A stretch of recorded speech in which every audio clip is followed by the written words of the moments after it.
The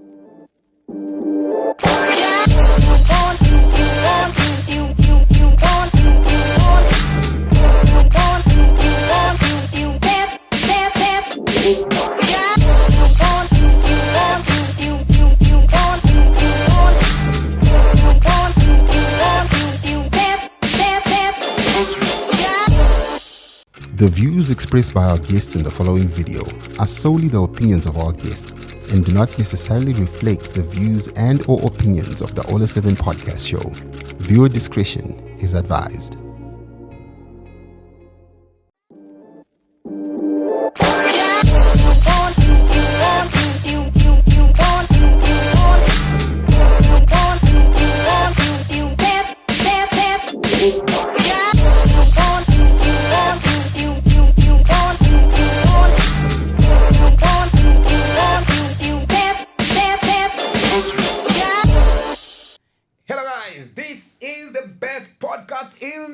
The number one podcast in the land, the Ollah 7 podcast, and it is the trending stories, your favorite segment, my favorite segment as well. As usual, I'm Ollah 7, Owen will come out with my co-host Yahya Goodvibes all the time, and welcome to the podcast. Please don't forget to always subscribe to our YouTube channel and also do follow us on Facebook and like and reshare. One song on at the screen if was send my friends ako, my ex ako, tichata my boss okavenga yaya titimrera uya kuti tashika tell a friend to tell a friend titatopinda tatouya and it's written dzese dziri kupisa ma street. It is trending stories, as you know.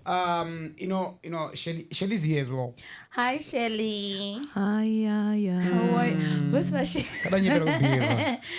Shelly ungafunga pari zvari kuronga zvishina. Hapana kana chiripo yes. Hapana kana. How are you? Ini ndinoronga zvinhu zvinobuda. Zvinobatika. Chijojo. Hai zvine zvandisandaronga hangu. Tiwezvamboronga so far. But there's something you do. Ndongona kuita something. That's okay. It's not like we're fighting. It's fine. Okay. No, that's amazing. So guys, first of all, let's just apologize. Last week we didn't give you an episode, due to some unforeseen circumstances. Shelly, the executive and whatever. Shelly, tell us why didn't we give people an episode last week? Last week ini ndoda kutaura chokwadi. Taura. Kwakatanga Yahya kurwara. Ndobva Yahya akuda kunoita kunge akupora. Ndobva kwauya DJ Ollah. Ndobva varwara. Amanaka.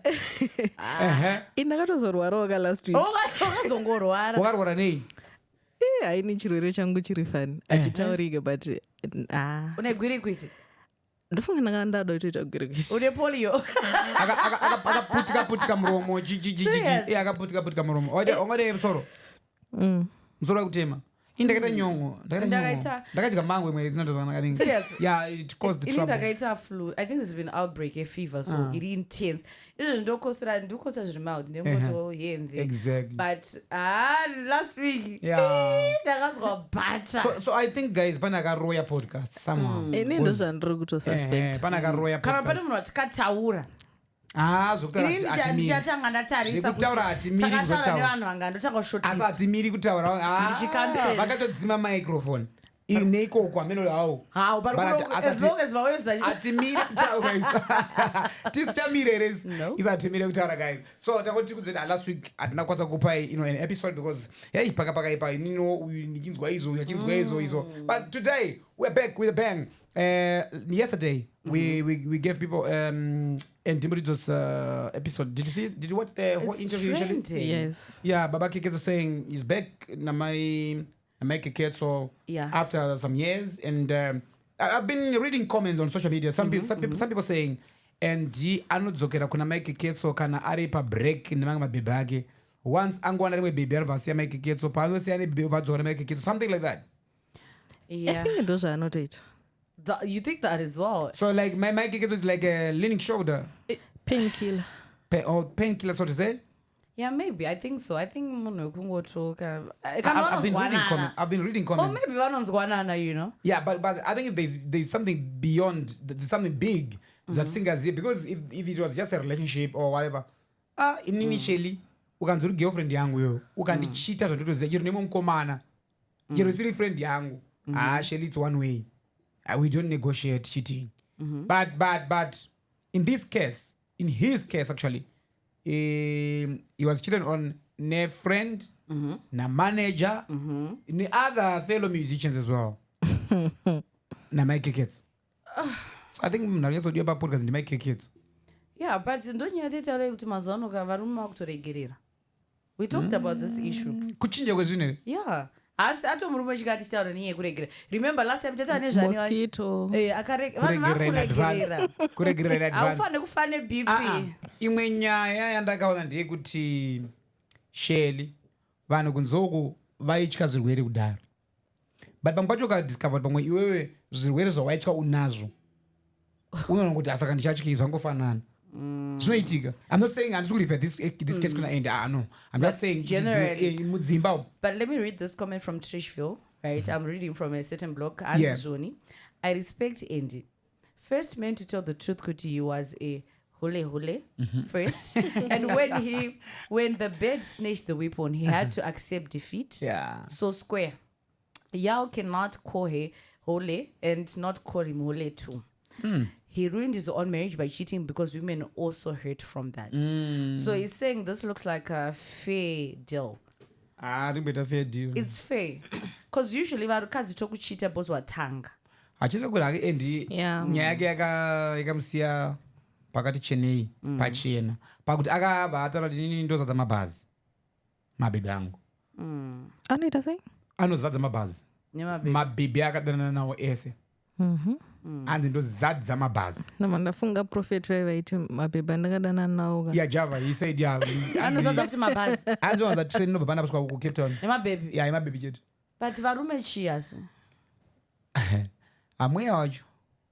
Ngoda mabhebhi chete. Kamweya kacho. Chiuno chine navo. Chiuno.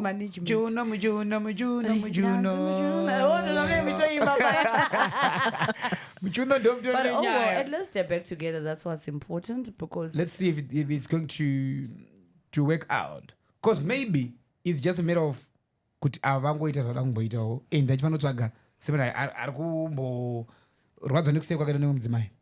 Saka maybe ufunga kuti ari kudzokera kuti agurwadza kuti mudzimai wake zviri kuita. Ndekangowana chimwe chinhu chinoitika akutoenda kawo akutoenda next. And you know what? Varume vane that thing. Chekuti zvoni vanoti vakaona mukadzi akutanga akubudirira ane zvinhu zvake ane munhu wake wawana. Kana ex yako ineka kudzoka kainoita so. Kuda kuvhiringira zvinhu. Ende kudzoka usangoti kudzoka nemwoyo wese. Hakungoya kuzopwanya. Nekuti akuona watrukirira. Waita sei kuya kuzozvimisa munhu anongoya I never meant what I say kuti uparare futi paper 2 loading baba paper 2 indokudzosa ovoita sei ini ndokudzosa ndo ndakupa inini unengori side guy wangu nechitokuti nyarara munhu wangu ari kufona apa ndiwo aimbwa muridzi wangu but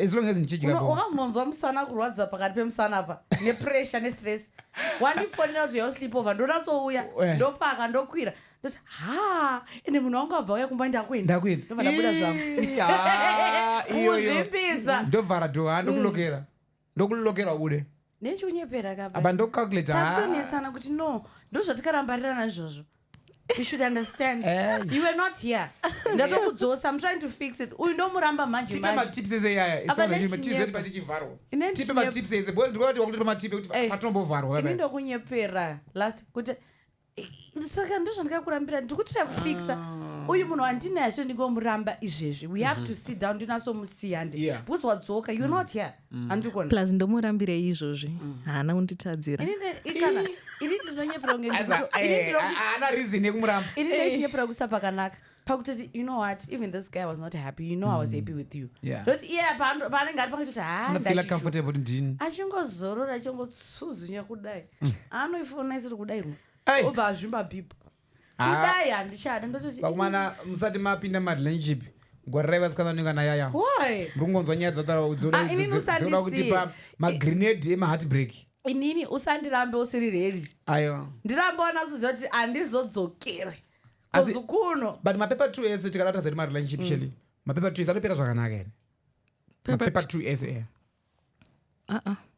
kuti atakabudana akatidzokera naye anopera boy anonetsa because I feel like pakudzokerana kwanhu wakawanda kazhinji aisi love pane last then poita nyaya yekuti jealousy poita nyaya yekuda kumuwachisa ine unogona kubhejerwa kunzi ndokadzokera aka boys nenge rakuseka manje tobudisa kana moto tokuburukira na moto but aida kuda kuwachisa boys nenge rakuseka kuti iwo pakaseka munhu kakugulowa kakauchengetwa kaka ndikaumburudzi alright mina ndikuratidza ataura neni pawhatsapp svika kutonzi good morning baby aislavuka kuda kungoratidza boys kuti ndikutaura nako senda mapicture ezvinhu zvangu obva wakanda izvinhu zvangu ndezvipi ameno zvinhu zvevanhu vanhu zvinhu zvangu wagezere zvinhu zvangu nhasi chatiuraya azvi zvinhu zvangu asi nango kazhinji kana uri vakomana vanowanzoti yeisusu kamusikana aka ndakakaitisa kamusikana aka ndakakaitisa mazuva ano hamudi henyu kana kungoti mungogamuchira vakomana but ndimi muri kuitiswa nemabhebhi hatisi kuramba izvi handikupa example yaendi hatisi kuramba izvi endi hana kumboramba futi ndikupa example yaendi hana tomboramba akataura straight kuti no guys look like inini hangu ndo zviripo bungoda zviripo ndikati ko vanhu kanzi aena ndichararamira vanhu ndinome life yangu nechii nemunhu wangu asi mazuva ano muri kuitiswa zvenyu mukazobatwa zvenyu paunotoona adzoka kakatowanda kacho tichitiitiswa ari kutoitisa iwewe it's okay all right mandezvemoyo izvo. So the streets have been blazing, guys. Winky D celebrated his birthday on Saturday. Ndova adonza 5 songs. Mkomana kadonza 5 masongs zake ba. And the songs have been trending on YouTube. The 5 tracks are Fake Love, Kudakwa, Zvatanga Patonas, Pabo featuring Blink 4 and Sia. Oh yeah. I think Sia is topping the most, right? Yes, I think Sia. Fake Love. Fake Love as well. Even Pabo is doing quite well. So to go to this is readable. But yeah. So he dropped 2 visuals. One on the Sia and another Fake Love, which was made by AI.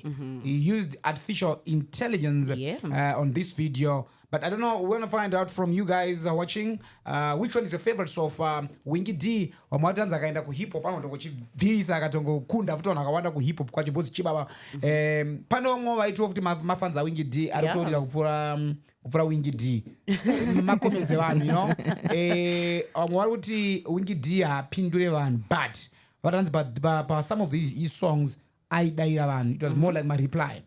So I want to talk about the use of AI. About this video, Fake Love. It was made by AI. I don't know. What's your take on that? I feel like artificial intelligence is becoming one of the best way to content creation. It's like phasing out the traditional way. I have to be there visually. I have to do this. I think I've run through a lot of movies. I've seen even content. Yeah, good one AI. Yes. You can go tell a story. You can recreate even storytelling. Even you know what's really funny is people don't utilize AI. Even on your WhatsApp, you can go on your WhatsApp paper.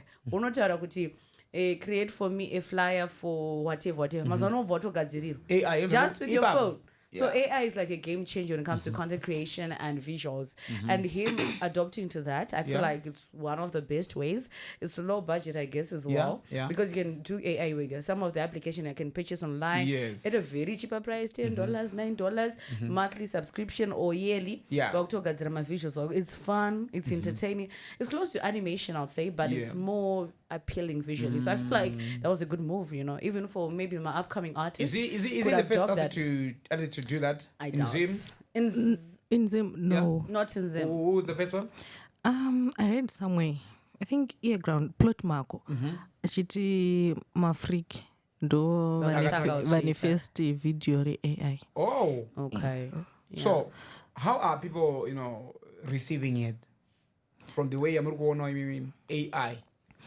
Are people in love with the AI visuals or they are used to our, natural videos? No, I think ni era yataviga, digital era yatavi. Vanhu makutofana kufambirana nenguva. Okay. but inini hangu sekuona kwangu zvinhu zvakuitwa neai tikada kunyatsoita serious chaizvo zvikuratidza kuti pane vanhu vakati one day vashayikirwa nemabasa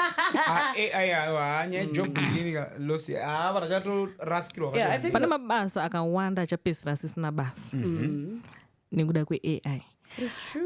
But sevanhu zvatingakwanisa kuita, what we can actually do is kutongodzidzira kushandisa matools iwayo because ndokwatava kutoenda. Imagine kuti juicer handiti ndiye akagadzira that video akatowana basa rekugadzira iroro because akakwanisa kuita se kumaster matools AI. Saka kuvamwe vacho rusha mabasa isusu madirect imimi mavixens angawambomira mavixens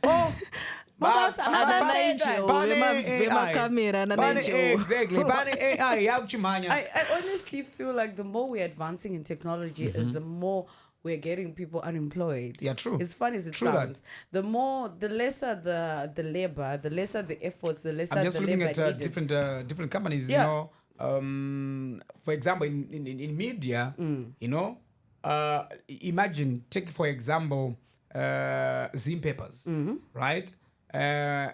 Quite print on newspaper 5,000, 10,000. Print yaga affecting, like you've got that daily news and Newsday, you know, those guys, they used to print my copies. But right now, because we are in new technology, my copy, you can hardly find someone like a newspaper like before. Kudara, it was the in thing. It was the thing.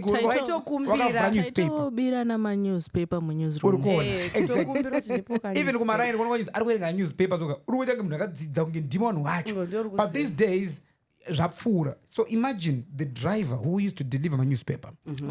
Imagine a company printed the newspapers. The company itself. Raw materials. Raw material. Chimbo imagine vanhu vacho already vainyora now. Because now kwani matuze ekuti story inogona kungonyorwa neAI. Munhu aitonzayo yombomira. So ndikuyazo imagine kuti company, let's say in over 1,000 employees, it simply means that 800 of them might lose their jobs. Yeah, of course. 800 of the 1,000 people might lose their jobs to AI because it's a change. And I think these guys, not only in media, also different companies, machines, so I think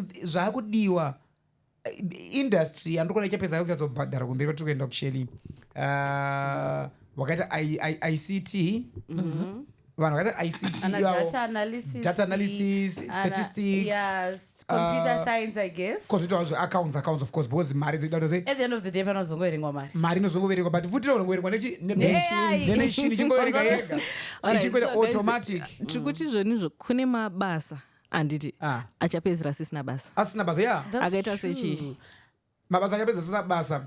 For example kutonyora nawo kusisina kuprint tatoa kuaffecting titaure zvemamachines chaiwo mamachines akuoperatwa chi nemunhu one aimboitwa probably manual even kumining chacho kuchapedza kwangoshanda chi machine from kudetector kuchera kubuditsa everything. So kune kuchiluza mabasa kupi kwese ikoko. Saka ini ndikuona kuti kwatiri kuenda the future kumawere mawana. That's I think very true. mabasa ane akaita sekuti zvekushandisa maoko zvataifungidzira kuti hazvina basa ndo zvaakutoita basa izvinezvi kuruka musoro kuvaka maroboti mai manje kuvaka mazono kuvaka mwauri kuvaka nemaroboti. No, ndakatoona chimwe chimushini chichitova ndaiona patiktok chitoplasta imba akutoenda. I think vanhu vanogona kutomanipulata technology are the people that are gonna get rich. That's all. Isusu vada kumboita manyuwa nekufunga pachapisa asi vanhu ngavatoandira kuICT zvimakosikosi IT zvinotobatsira. I actually noticed there's another application futi yakanese AI on TikTok inoimba. So what I do is I write kuti I'm Yahya, I would like to do a love song. with my voice like this, produce a song, ne beat, there's no copyrights, you're very kuimbira song yacho. So I can literally upload the song as mine. Ndotoshara voice and ndotoshandi. Rovana toku upload the song yako. What was it a hit song wakangogara. Hapana producer, hapana kunzi master song ira ndaenda studio. Andida kuita say. Saka mam producer ana Blakes ana Skiddy nana Magdi nana Ghost. Zvakula lodhakwa. Zvinhu zvakura omera ukona. Saka I think AI is scary. Saka AI totally cost effective. AI. Yeah. It is. For some people it's a very good move. But for a lot of people it could be something else. But it's said that I think isusuka zvatofana kuita futi sepodcast yenyika tinofana kudzidzisa because handiti media toripo pakudzidzisa pakuentertaina nechi tofana kuzoita show yatinouya handiti nema-experts handiti vachimboudzawo vana because tine masiblings edu vadika vakapedza A-level unoona munhu iyeye achinoenda kunoita wrong yekuti aichashanda haichisiri relevant saka tofanira kutsvaga vanhu ivavo kuti vambouye vambobatsira vambobatsira vanhu. As countries they should be like maybe a cut down of certain programs that are offered by universities or even by schools because yekuti no zvinhu zvitaura chokwadi cheo tikati vanhu 1000 vaita maybe one ndo achaona employment because asina basa. So it's also up to the educational sector to sit down and really advise parents or even the state pane zvinhu zvifanira kungokatwa down. Mamwe mastudies unosha kuti saka uda kuzodii because mama companies ndo vakagara vakainvesta muAI kuti zvetechnology nechinechi vanenge vakuita profit. Because vanokata down macosts maemployees mazhinji anenge akunzi chienda ikudheni mushini waakuita zvese mushini hausuda salary isusu tichazongovatexa gavaiti zvavo mushini hausuda salary tichavatexa iwe makombiyuta mushina company yese ichata cut down on 800 maemployees because they've used technology ande kana iri company ichibhadhara 10% tax takwaisa pa50 why toda kuitira vari kumba toda kuti tienda kuita door to door tochengeta vasina mabasa vari unemployed tine maplan uona isisore maplan my man ndenda minister ini ndinogona hangu ndisina education yakawandisa ndiri somewhere minister without portfolio but inini ndikapinda ndikapinda kumedia kutechnology panonakidza ndokwandoda kuenda ikoko ndine maplan asi musavhunze zvemadhigiri ini ndobuda pachena ndikopinda ndauya chigaro ndapiwa because ndakangwara but it doesn't mean munhu ane PhD akangwara problem itawanda yekuti vanofunga kuti munhu aita PhD ndiye ari kuziva doctor totoziva hatisi madoctor patoziva ende hatizonyepe kuti tirichi vachipisa ayautanga mahwano hanzi hatizonyepa inandikonoita answerable asi munhu kana uchinyepa kuti ndine A-level ndine unenge uchida kuedza kuita sei unenge uchida mukana opportunity exactly it's because certain opportunities will tell you need 5 O-levels you understand people run away they don't understand that mabillionaires ari kwakawanda havana kana A-level exactly people should judge you because of your expertise and your work ethics because zvakuita mabasa ndo zvakakosha kuti zvaukamboita kuti imwe nyaya ndakaona ndeyekuti munhu ukagona kutaura chirungu ukanyatsotaura zvakanaka fluent in English eloquent ukataura nePhD vanhu vanongokubhelieve because vanhu ndakaona kuti vanhu vedu muZimbabwe tinomeasure intelligence through language through English good ngikini kutaura English zvakanaka wakutonzi ndikati ndiri doctor you can believe from now on I'm going to be speaking English ndato doctor handizika ndine PhD in chakachakata utotaura zvinhu zvako majargons utovhiringa vanhu philosophy but ukaenda kuma-A schools chirungu chinotaurwa nadoctor umwe doctor ka chinoitaurwa nemwana ari mugrade 5 ikoko ku-A school iyoyo zoti mwana yekuti anenge achiri mudiga akanzi ndatonzi Dr Ningi but ukaedza kuita point yekuti vanhu vemuZimbabwe tisu titori neproblem yekubhilivhiswa but ndikaona sheli asingagoni kutaura chirungu achityora chirungu unza haana kufunda handizika but koita mwe munhu anogona kutaura chirungu asina kutofunda futi asi anogona obva ativhara kuti ndiri doctor handiti kana kutoti munhu asingagoni kuti anogona kutaura vet asina mapepa ainawo imimi akangokubhilivhisa kuti ndogona chakatika munotongobhiliva because manzwa how eloquent he is or she is pakutaura chingezi.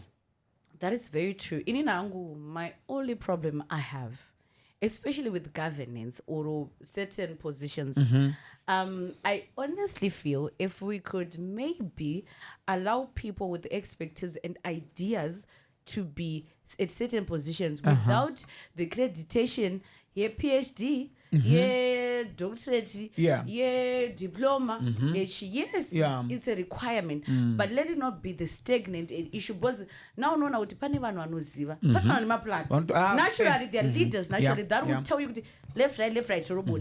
But havana zvikwanisiro and aisinyaya kudzidza chino inoita munhu abudiriro. It's true. Inini pandikona patwa nyaya muzimbabwe yaya vanhu havasi kuti kana usadzidzawo nemhosva vari kuchirega kungoti nyepera aiwa panone inzwai wagadzwa pachigaro inini zvafanira pandichazoita honorable ndichatanga ndoita mp ndozoita honorable ndichatanga kudigwa mp ndiye honorable minister honorable mp vari honorable vari honorable unza matona mp honorable na honorable alright saka paunogadzwa ndopandakaunzi akafundero first thing ane qualification yei ndogona ndine phd in mob psychology dzisinei nechigaro chandapiwa but chigaro chandapiwa ndiri kukwana nekuti I have always been in media, let's say for 30 years. He knows how media runs in Zimbabwe. He deserves to be a deputy minister in terms of maybe media, information technology. Why? We are judging from his expertise in the media scene. So, ndocho zvinofana kukosha panogadzwa vanhu. Okay. So, zvekuzoti vamagaya maybe ava ndikupa example. Tasvika nguva yekukwapo.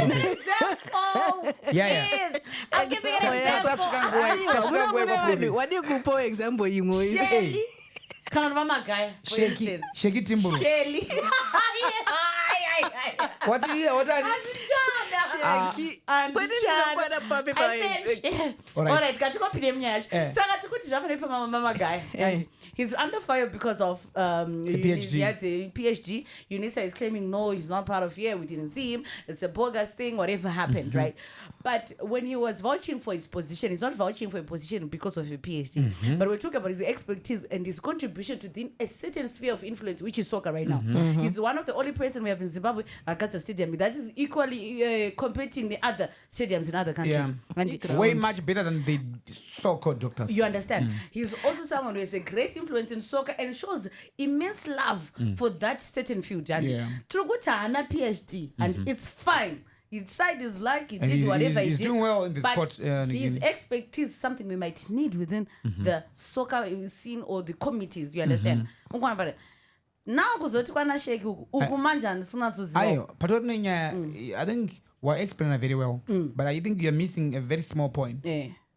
Pakuzopfeka gown. It's because you guys will judge, not andukureva. Because shake it Timburwa, yes, you know, exposed again for fake PhD in international relations. This was exposed by Maynard Manyowa, who also exposed the PhD Ramagaya. Maynard is based. Oh, it's the same person. Yeah, he's the same guy. He's a journalist. He's based in the Maynard is based in the UK. Okay. He's a professional journalist, investigative journalist. So, you know, he conducted the UNISA, you know, authorities after the PhD issue. Yaenda kukoti ya Magaya. Yakaendeswa nani kukoti? Oh yeah. Magaya wakaenda kukoti. Vakaenda vega. Ayo, vachida challenge. No, vachida challenge Ziff and vega. Using that But Mirai, last edition yedu maiti chiwe. Ninye. Pataitaura tichiti pakanzi naprofessor Love Momaduku prophet ngavaburitse certificate ravo re-O level first vasati vadudzira ma-PhD. Imimi mukaita nharo, imi muri tu aiwa taingoti hedu but taingoti but it's not really, you know, it's not that not that bad. After manje yabuda nyaya zvazobuda kuti ino ndemwe yayi, because so far prophet avasanyatsobuda vachinyatsobvuma kuti inini zvo handina. But pane clip kara vakam that clip rereka is from before Rayuvon Mangun, right? Pane rimwe ravakambobuda vachitaura kuti ndakambotry kuda kuita zve computer science ndikazosiya. I watched it. but that was before this issue. In truth, after this whole issue yabuda, this whole saga, right?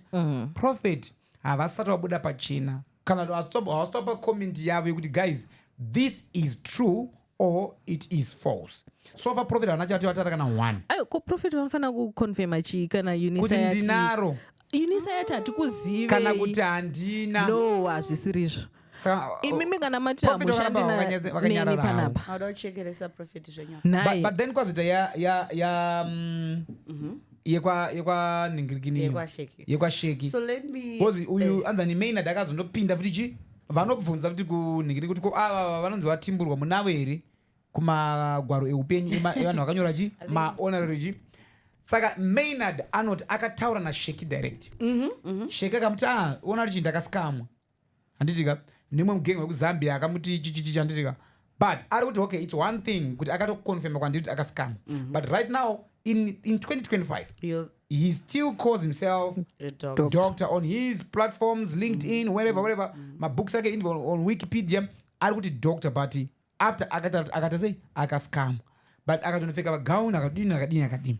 But iwe unenge uchida kupuwa kunzi wadoctor maopportunities arambokudza usina kana kumbo ndozvikurambwa naWinky izvozvo zvisina dikita. Ona nyaya yacho kwaya kusvitswa because iwo hauna kana musi wano wakambovhura kana kumbonyora thesis wobva wati nini. Do you know kuti vanhu vakatomboenda paspace cheli paspace paTwitter paX vachito vanhu vakaona defender Sheki, no, Sheki is a bright mind, but I think personally I also feel like I also think kuti Sheki Timburwa, PhD aside, PhD saga aside, he's a brilliant mind. He's smart. He's smart, that guy. Eloquent. He's young. My position. Yeah. To kuti hatita PhD, but never plan now. Exactly. You understand? I'm qualified for the job not because of my PhD, but because of my expertise, my great mind, and my thinking. Vanhu vakawanda chaivo vatone plan vanogona vasitorina kufunda. Yes. Because that time paifundo vanhu vaingotsvaga maplan. 100%. Up to now vangorwa vanhu vechi maplan. But pavari kutadza vanhu ava ndepepe vakuzoda kuproducer kuti ndine chikwanisiro. There's a way to get an opportunity. Now that will come as backlash from the people, and people expect even kuti my university to legal action against them. You understand? And I think right now, so, not only them, but I think most people right now with my PhDs, not sure genuine or fake genuine ones. I'm sure my God, Maynard, you have to say Maynard. So Maynard, I think keep on doing the same thing. So panopisa. Yeah, I'm not but Mirai pane post yakambitwa na Sheki. I think a year ago, auntie, it seems, and I quote, "It's official. I've crossed the finish line and earned my doctorate in international relations at the age of 31 years old." It's official. I've crossed the finish line and earned. All right, maybe panya kuti end ndopacho patakanikira. End. He earned my doctorate in international relations at the age of 31 years old. No, but scam page I'm lost. What do you mean was scammed? All right, there's a guy. Saka aita kumba. Let me look for. So the guy anonzi Isaiah Brian Sovi. Yes. Because Maynard. Yes. No. The guy anonzi Brian Arturo. Ndiye akascama. Ini ndikotsvada kuti scamming yacho yakafamba sei. If it ana kumuscama but ndiye akamuitira dhiri handiti ishe. Because in short gasati kuscama. Ngati ndiye munhu akandita dhiri rangu handi ndizvo. That's a clear answer. Because ukati kuscama taunzoti asi wakanzi kune graduation kusina here. Exactly. Uriwo utori kuchikoro. But vanhu vakatoenda ku South Africa vakatonoita ningiringini. Vakanoite. Vakatonokepwa. Ukadatarisa mapicture acho handi. Haasi kunyatsobuda. Kuti pakanzi pachikoro apa hapana chikoro is such, ende magauna anyoro here zita rechikoro apa. But pane pavakatobuda vari pane this ningirikini this popular uye Unisa. I think team kuinisa riri kuenda. Kuenda vanoenda vachino iri kuti Sheki ari kuchikoro. Ari law. He's a student. Ari kuchikoro. Yeah. Ndozvandanzo. But pane tweet ya Ostalos ka. Yeah. Ikuti. Mirai one.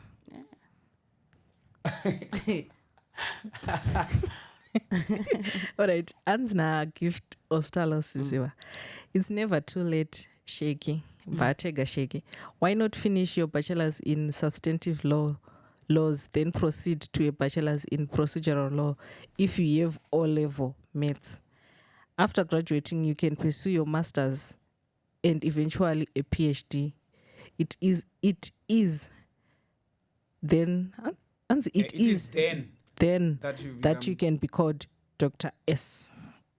Oh, so wait. Right now, if I have my O's, I can enroll into law. That's what it means, right? From what Ostalis is saying. But in substantive you're not laws. allowed to enroll for law. A-level, 9 O-level. Maths unayo. Aha, baba. Saka Saka end bo. up So I can actually enroll. Saka you can. If there are people with universities or they've linked, please enroll me. I'm serious. But you need some. You need that things. But you need a guy sadaro. Itozviramba.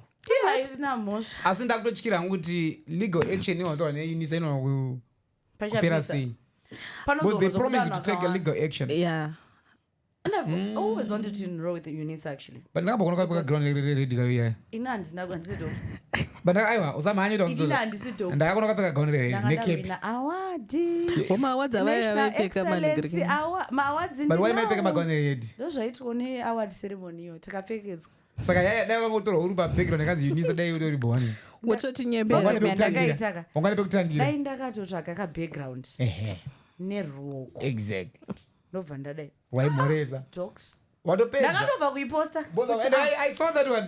That's why I'm saying. But zvema PhD vanhu vakawanda vaingoningiringa. Hazvina kutanga nhasi. Aiwa plus inini ndakutoda kudzidza man ndatochallengwa ndautombodzidza ndautoka paroma years ndadoctor. Andrea, Yeah. no, you can still do it. You still have a long way to go.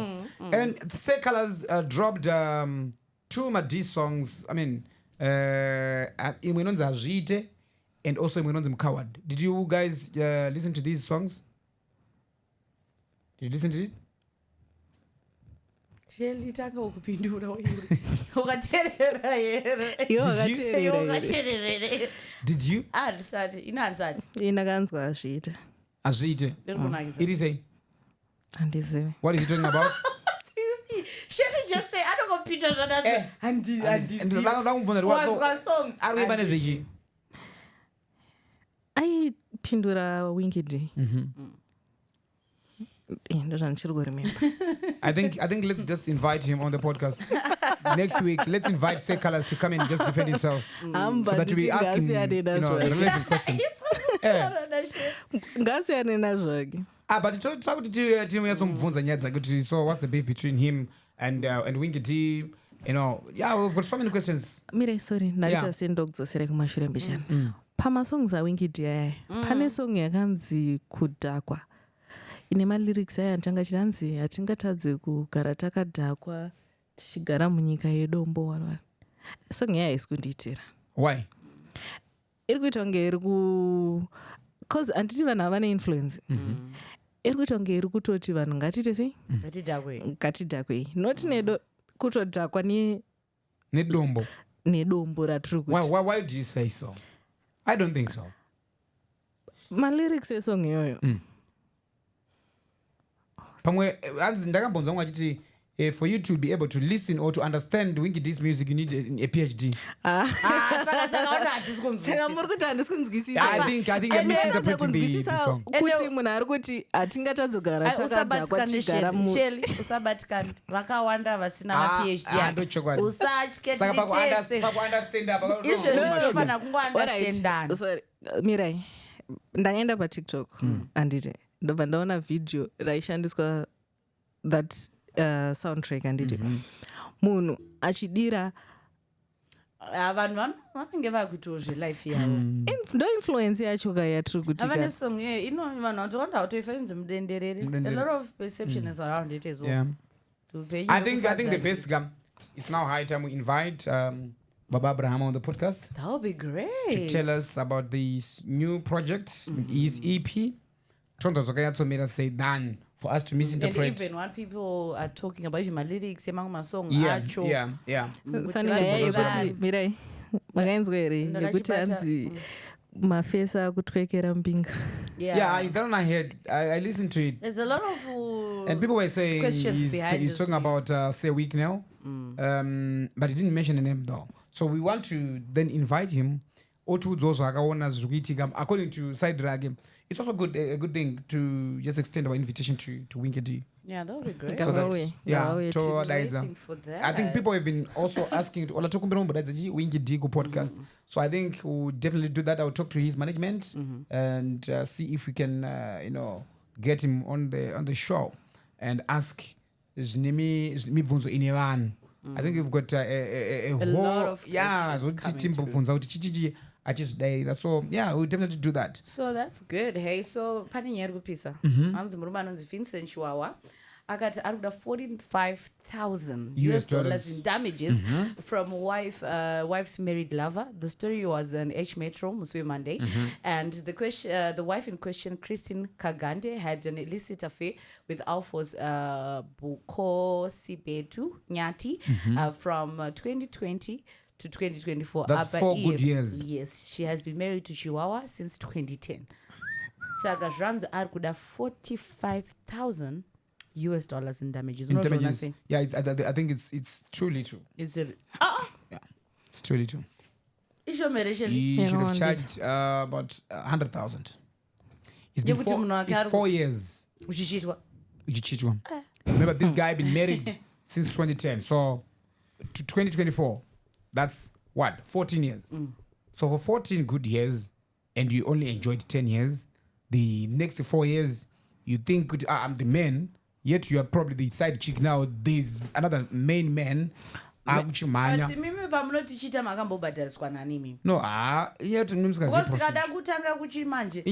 procedure. But this guy, I think, zvitori nani amucharge iri mari yema damages. After my damages, you let this one go, or you let them continue with their relationship, because in a attachment on 4 years, I cannot stop them and say, okay, like what I see other guys do, like weak guys do. They say, oh, it's okay. Yeah, weak. They're weak. It's a life to be very honest, they are weak. Weak? Yeah, I call it weak. That's me. Okay. That's according to me. Right. I call it weak when I found out that mukadzi aindichita for the past 5 years achitoitwa achidi. I can't bear the pain. Just the imagination yekuona mukadzi wakabviswa. Then the next thing, ndo zvakatoitika for 5 good years. No, we forgive. No, all right. Problem. Anatadze kupinda denga nekuti ndati mukadzi aende boss shoko rinoti mukadzi anorambirwa chifambi. So kana ndamuramba Mwari antongi. So problem iri pamakore auri kuchitwa. Ndikuona namba yemakore. Not the problem, but ndikuona namba yemakore, number 1, number 2. Kuti vana vanenge vatone attachment. You know, actually wadana nemunhu pezwa ne attachment kapanga bond naye so. Kuti pambonyarana baby totoitera nasati. Kusvika kuti auya kani uya kunoko. Ukanzwa kuti uya ndonyaya yacho. So ipapo manje zvinhu izvozvo ini ndikadangozviimagine 4 good years. Vana vanataka 4 ka1 pagore. Probably zvaitika on daily basis or weekly basis, or after every fortnight. Ameno zvaitika, but this guy when he charged 45,000, I don't know what he was thinking. Probably ndo yaindira naye, but I think dakazorowa mari kuwanda chacho. This man ari kuchargwa anovadza a lesson not to do it again. Never to do it again. Pawataura zvokuti vanhu vanenge vane attachment, mendikudze manje ka pattern of attachment zvakanoita. Kakamira sei? Handizvoni kana muchitanga and mukuita zvamukuita izvo chopombwe chamajaira chamunoti munhu wese anongoita ichi. Unotanga uchinzi, hi baby, uri mukadzi right na Ollah. Hi baby, can I come pick you up? And after week tokuita sleep off.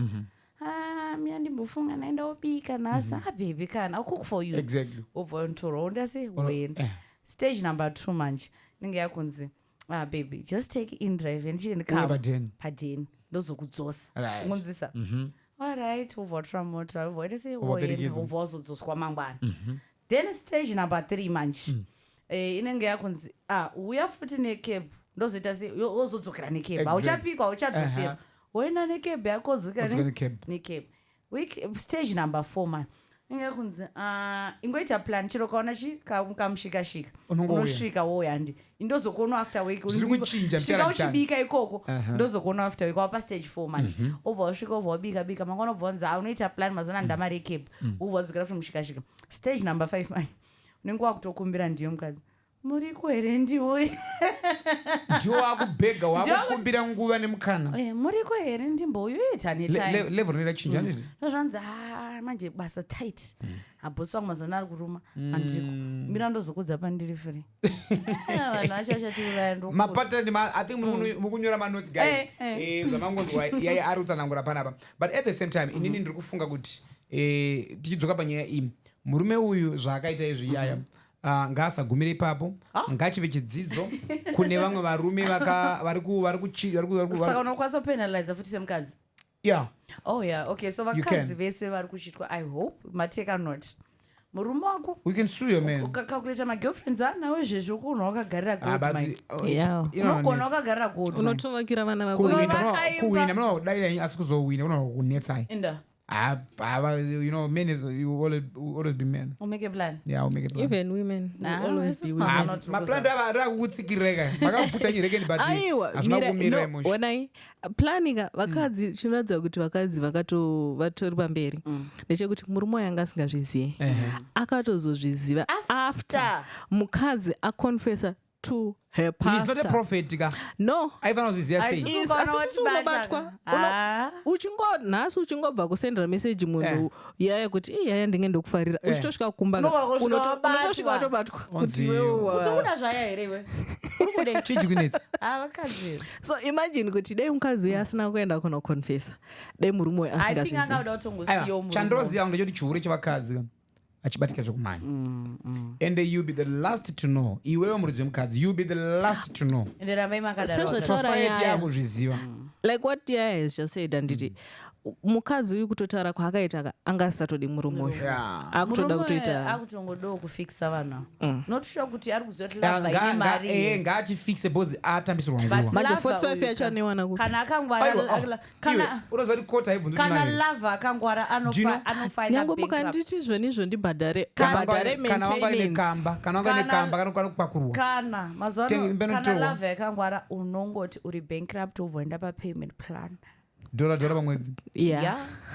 for 45,000 days kana months urikuona asi naive when there's a will there's a way koma naive dambobvunzo nyaya dzemaintenance guys munhu unosvika mune manyatsoita sekuti ugosvika pakuendeswa kucivil court kuti ubhadhare maintenance yevana vako unonge usingagutsikana nemwana umwe anenge asingatodi kuchengeta mwana umwe anenge akarwatswa nemukadzi kunzi iri nhumbu muchirwatsana njobowana vati get away then wada kunizokuchengeta mwana vati achengeta mwana wako wega koita vamwe varume vatoriwo just lazy pakutotsvagawo mari koita vamwe vakatoomerwa zvemashuwa pakutsvaga mari but mudzimai anenge achingoti chengeta vana but murume asina zvechiwa pekutangira these 5 types of people inini vekupedzisira ndoega ndingatomiriri vasina kuti you know what someone is trying but doesn't have vakuna vamwe kuti haana key atongori hazvitori mari kuna vasitorina key kuti une mwana anongobhoya kuti wewe une mwana wangu but une mwe boyfriend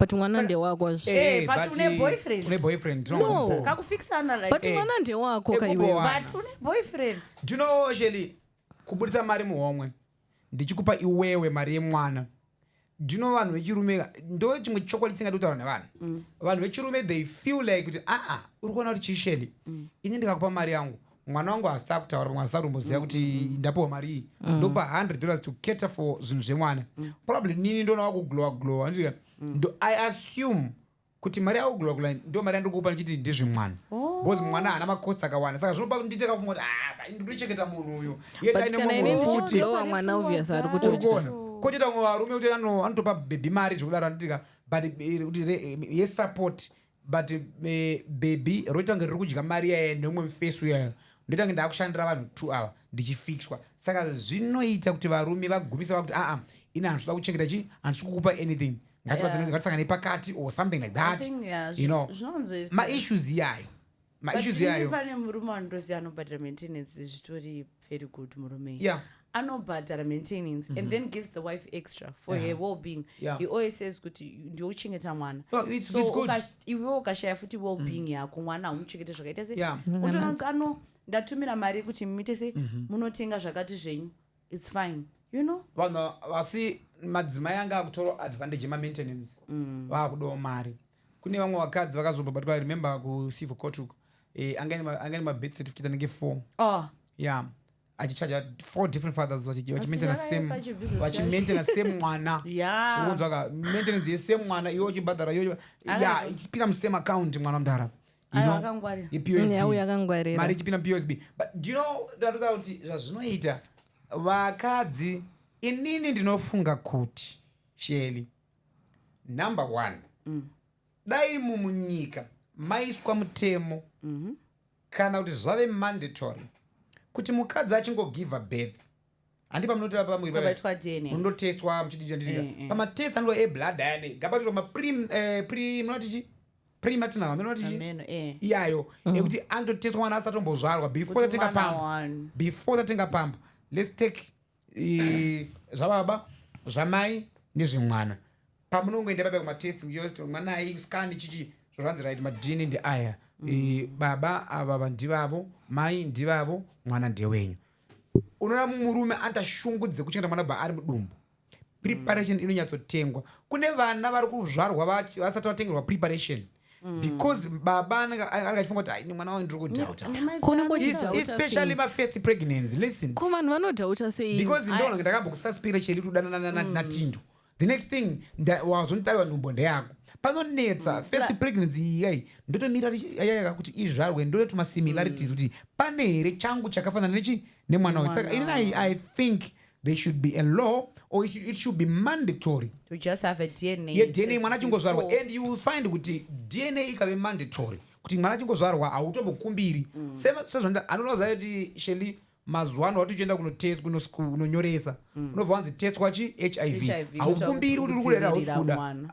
It's mandatory. So dai zvaingodaro futi waiona kuti even number yechihure yaidzika. Tinacho Mugabe basa raita shoma because ari kushanda mukomana waya because vanhu varita maskiribidi vakata sei wakawanda ende vamwe vacho ri loyal. You don't think kuti munhu angadaro panonetsa ndepekuti pakunetsa ndepekuti nowadays honestly tane ma-agreements. Isusu tano ma-side guys edu anondozva ndine munhu wangu asi anokwanisa iye aringoda kundichengeta nekufarira neni. What about mwana? Saka mwana paanozouya ndiye ndasita kuti vanhu vanoziva Ollah kumba vanhu vanoziva Ollah kozi aringe ari munhu wemunhu wese but then ndeidanana kana nemurume wemunhu kana ameno murume wechikuru and on the side. So now ndasita murume wechikuru ndeone pane murume urutangosha kuti makadii sorry baba auti baby kuti baby kuti noinza akakutya ende manje varume vanoda kusidedzwa nemazita ndai vanenge vane mazita ekudhara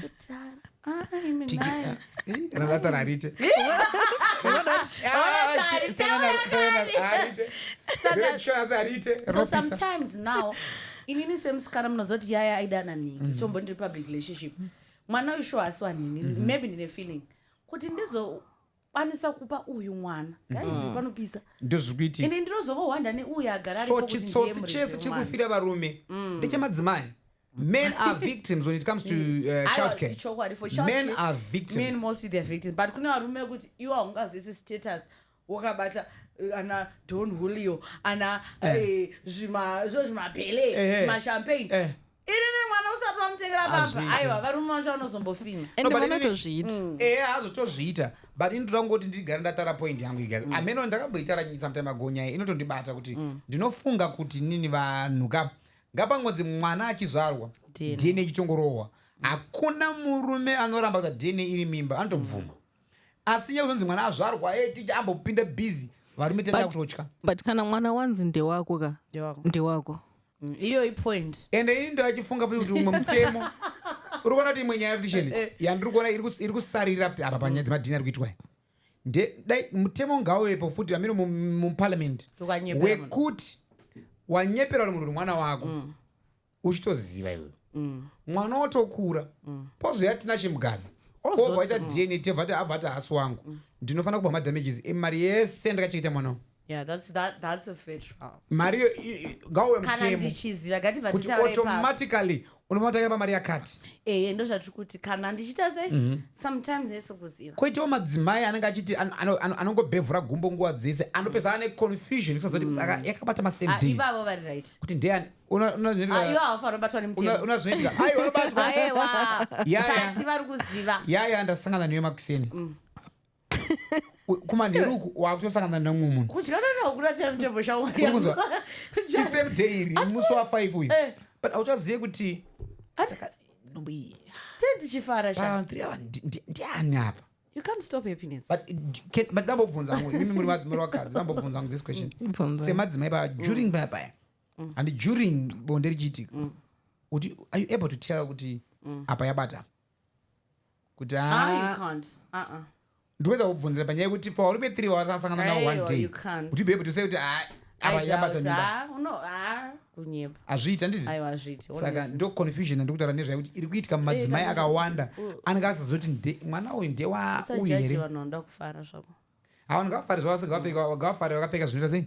Zvinoita kuti vanhu vaprotect. Zvinoitika. Varume vazhinji tiri kukamburira dzisiri dzedu, tiri kunomborera dzisiri dzedu, ndo zviri kuitika pafeja chaizvo. And I feel like zvinofanira kugadziriswa. And zvakosha kuti kana izvezvi vana vakura usaita kuzvemadna. Ita mwana ngazi dzinza rake. Yeah, ndo zvana achida kubvunza kuti pachivanhu handiti pane zvanaibvunzwa vamwe vachitaura vachiti mwana uyu ainetsa kumisbehavior chakumisikanzwa ari kumba kwana yaya uku handiti yaya haana kuudza mwana chi baba vake. Paunozongoudza mwana kana kuti paunoenda nemwana kumusha kwevanhu obva atodzikama zvinotoitika ariko madzinza akadaro. Ipoint yo but kuti kana vana vasiri kunetsa musavatestese. Stress yacho iri izvozvi. But unoziva kuti iwewe ukafa ukafa uine mwana usina kumuudza dzinza rake panogona kunetsa. Toti mwana musikana akuda kuroorwa anoita sei? Alright, kana ndakufa ndichataura. Unofanira tsaona. Kune vanhu vari kutoita utsinya. Unoziva kuna vanhu vari kutoita utsinya iwo wekuti ndikati utsinya ndinenge ndatipisa. Utsinye kusaudza mwana baba wake. Pamwe pacho hapana usapa correct. No, cause pamwe pacho pamwe amai havasi kundiudza baba vangu because pamwe vada kundiprotecta. Pamwe hamadzi kwana baba vangu pamwe dzaida kundiuraya. Baba wako is a bad man. Vanga vari bad zvekutodaro. Ngavakuudze baba wako wokuudza toda kukuuraya. Kwete kuti anonyarara wondinongedza awa ndo baba kundipa baba munyowani. Without my consent. Uncle Nigel. Don't give me a new father without my consent. Asi nini namutomboti baba wangu ane mari vacho vanyowani wakamba mukandipa ndi. Unongoti haundodai wavo. Musazondipe baba. Ndongoda hangu wavo. Wobva wanzi baba wako avo. Vanotochengetwa nababa wako vanyowani. Vacho vanenge vango like a ceremonial father. Musandiudze. Ende musatomboudze baba vangu vanyowani kuti nandisi mwana kuzongona kwafekiseka. But I know my families. Ndine mastories anakawana. I know my families. Akaita izvozvo vana vakatozoziva vana baba vakura but vakazona baba vari uko then vamwe vatostruggle right now kutotsvaga ana baba vatozoudzwa nematsisakura no to be very honest ava vasi didi vakwa. Kune vamwe vanhu vandotoziva kuti diaspora kuti akatozoudzwa kunzi baba vari baba vakawasichi baba vako obva kuti tauraika ndoye kuzimbabwe tiite madna test otoita madna otoona kuti zvishuwa its 00 hapana aba unongo watoti ndi baba vangu kuti koita vamwana zokukondera kuchengeta na baba vapo nati baba vakanditi vakandichengeta zvakanaka. Inini ndine yewandinoziya mukadzi like zvekuti aidanana nemunhu handiti munhu anga ari married vadanana ndobva aita chi ndobva atoita nhumbu but haana kuudza murume uya because murume akabva adzokera kupi kune mukadzi wake. So mukadzi uyu anga kuti ini ndaitya kuti ndinonoparadza chi marriage yemunhu uyu because patime vakadanana uyu anga amboseparata nechi nemukadzi. Uyu paakadzokera nemukadzi uyu ndopakasara chonoti ini ndine nhumbu. Mwana atokura zvinezvi haana kutombomuudza kuti baba apa baba zvese vatori right iye anostruggle kuchengeta mwana. Anofanira kuudza baba before audza mwana. Iye nemunhu wake vakanga adanana nayo vanotozivana. Ngaamuudze cha uona chi mwana ndiwakuzonoziya so pakaita issue yakadai haufaniri kupusa zvokusvaba kunyarara taura ndo zvakaitika hawaona ibo mufesi uyu zosarira kwaari responsibility yosarira kwaari so that kana uchitya kumuputsa imba ivanawo unomanaja nyaya iri pakati pako nemurume uyu muchichengetana muri 2 makanyarara. I know lots of friends vanotochengeta vana vavo zvisingazikani nemukadzi ane official kumbawo asi iye nemunhu wake side ningi baby mama wake vachitowirirana kuti mwana akuchisina chiri utoti utotumira mari chandado zvitori correct. Saka iye ngaite izvozvo kwete kuti unonyarara mwana achikura asingazivi baba. Mwana hatozivi baba. Kune vana utombofunga kuti asi mai vangu vakadanana nehanzvadzi yavo here sei vasingaitauriri. Kune vana vane mastress yayo kuti akadanana nehama asi vakadanana nehama here mai vangu vasingambobva vakataura. Kune vabereki vekuti iva unoda kukuudza vabereki vari kuti ndinzwa right now kuti mwana ari kuti mama where is my father then mai moda kuvhoisa he unotopa ngozi unoda kundijairira usandibvunze izvozvo. Vana mai vadi kubvunzwa kunzi baba vangu ndiani. Unomabvunza sei? Alright, ndiri kuti mama inini ndine stress, I'm not myself, I'm not at peace nekuti handizivo baba vangu ndine shungu dzekungozoti waitambira kwakati. Kuna namai vane bitterness yezvavakatadzirana nevarume vavo before then wanoisa bitterness iyoyo towards wana wavainavo. Mwana akabvunza atoshatirirwa kunzi hauna right kundibvunza uchatotora mhosva uchaita ngozi this and that. But ini mwana amai imi ndodapa message kuti taurirai vana kunana baba vavo whether makaita zvekurepwa whether makaita zvekubata muchiwirirana mukazorambana whether makachitwa whether makachita just tell mwana baba vake. Kana vari iri hanzvadzi yavo like what you were saying. Kana iri hanzvadzi yavo inonetsa kutaura but ngaive ngazvizikana ngazvitaurwa within the family. Within the family.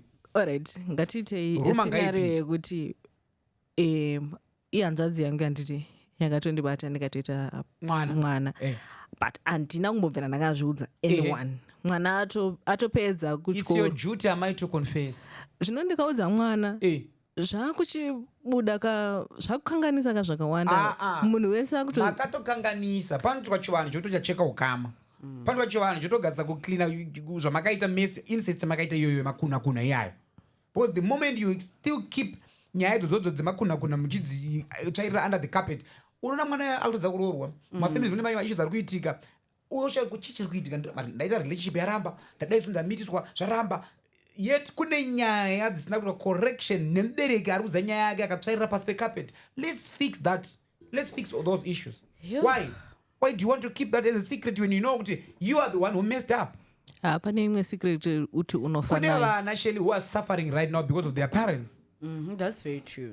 But unochinzi because kudza baba nani namai. Yes, tinofana kudza baba namai, but kune vana vari kusuffer right now as we speak on this podcast simply because of their parents. Vana vabereki vasina kubuda pachena, vabereki vanotoita kunge kuda kupfidzisa vana nemasituations.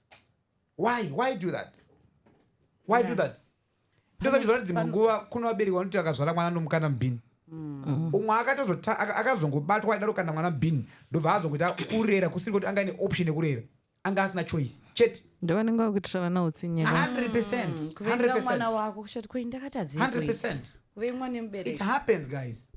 And it's happening. I think vadzidza nhasi this is a very sensitive topic, by the way. That is why I sometimes get angry when I'm talking about this issue. I get emotional because ndinozati ndinoona vakawanda ndinouya kwandiri Ollah ndine issue yakadai. I'm like iwe baba vako then ndinoona vakawanda kuti ndiri dzimwe nyaya dzandaita kuzobuditsawo pachina but iwe onaka dhidhi wako zvakamira so orozonzoti hazvishori zvakaitika but nyaya dzekuti vanhu dzatinokeepa secret unotozoona kuti munhu anenge am big problem sheli mari haisi kutenderera chichikunetsa iyo tenderera sei because hauna shield hauna like family cover because yauri kufunga kuti iyoyo ndo mhuri yako haisi mhuri yani yako.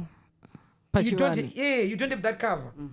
You need to be covered to be very in as much as tichinamata just but you tinoti mwari ndo baba vedu exactly but you have to be covered. Mwari tinokavhwa neropa rajesu aridi incest ropa rajesu aridi incest so hatibudei pachena kana mubereka kana achidawo denga rake ngaaconfess. Not only denga rake if kana mubereka achidawo peace yemwana wake ngaaconfess. mwana oziya chokwadi ozokipa hake secret yekuti achafumura amai vake kunext door but taakuziya chokwadi ende munotozoita close nemwana zvakanaka because anenge ane closure. Ko vana handiti tikutaura apa tataura vabereki varipo ko vabereki vasisipo ndinini ndasara ndiripo handiti handina kuudzwa baba vangu but ndiri kutsvaga kuti ndiwanichi dzinza rangu munhu iye anobatsirika sei mwana vabereki vachisipa asatsvaga dzinza rake no sometimes ndo maissues ari very complicated anonetsa kuti unotanga kubvunza ani and so said vamwe vanotofa vasingatozvizivi uri kuona but muhama mukashaya here muhama izvezvi zvisheli it all depends kuti unowirirana nemuhama dzavo these days in this day and era ana vachawirirana mafamilies babaga kana kune vanhu vaane distance to distance imwe serious mafamilies ndo atone long distance relationship asachirara musame hood true because kwamaigurwa kuchaendwa kwateta kuchaendwa kuroyana manzwi unzi kunoroyiwa awanda than before musaende vane makuwa zvawanda than before kudhara yaya ininika ndaienda kuholiday kumba kwasekuru wangu waiwa toenda kuholiday kumba kwambuya kana kwamainini but these days each one nefamily yake each one nefamily yake saka kuti uzonzwa kanyaya kachibuda kufamily iyo kai andiri kuona asi kudhara sawira